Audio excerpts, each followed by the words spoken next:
Ұлытау облысында Ақсақ Құлан халықаралық күйшілер байқауы өтті. Ұйымдастырушылар ат аңызға айналған Кетбұқа батыр туралы тарихи фильм түсірілу керек деген ұсыныс айтты. Қазақмыс корпорациясы жанынан құрылған ардагерлер кеңесі төрағасы Төлеген Бүкір ұйымдастырған жарысқа шетелдік өнерпаздар да қатысты. Ұлттық өнерімізді дәріптеген шара туралы тілшіміз баяндасын.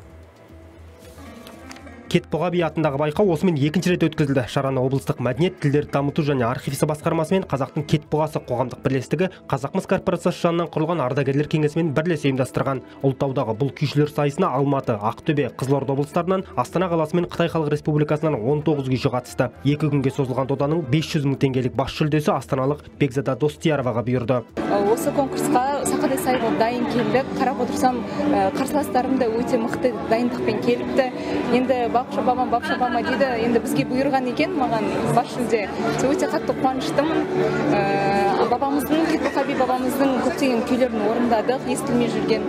Енді сол күйлерді насихаттау енді біздің мойнымызда. Алматылық Ильяс Тұрсынбек пен астаналық Марғұлан Әлкен бірінші орын иеленді. Екінші орын 3 күйшіге берілді. Олар астаналық Ғазиза Ғарифуллақызы, алматылық Сырым Шонбаев және Қытай Халық Республикасы Шыңжаң өлкесінен келген Кенжебек Долдаұлы. Шыңжаң өлкесі Іле Қазақ автономиялық облысынан келген тағы бір қандасымыз Еділ Тойланұлы, ұлытаулық Динара Сайдалина, астаналық Бауыржан Сейдәлі және Темірхан Бейбіт үшінші орынды бөлісті. Байқауға қатысушылардың ешқайсысы да сый сияпатсыз қалған жоқ. Ұйымдастырушылар осылайша батыр бабамыздың мұрасын барынша насихаттауды көздеп отыр.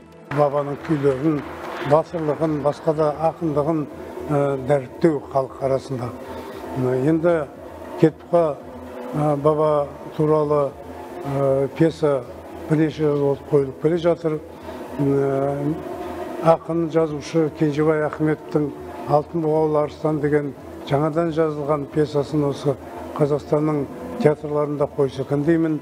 Жалпы мамандар оны оқыған, осы пьесаның желісінде жақсы тарихи көркем кино қоюға болады дейді. Бірлестік құрылған 10 жылда Кетбұғаға арналған 4 жинақ шығарған. Жазушы Жампыл Артықбаев тарихи деректер негізінде Кетбұға аталық жырау қолбасшы деген тарихи танымдық кітап жазды. Ұйым батыр бабамыздың мұрасын зерттеуді әлі де жалғастыра бермек. Серік Селеубайұлы, Мансұр Таңқыбаев, Атамекен бизнес.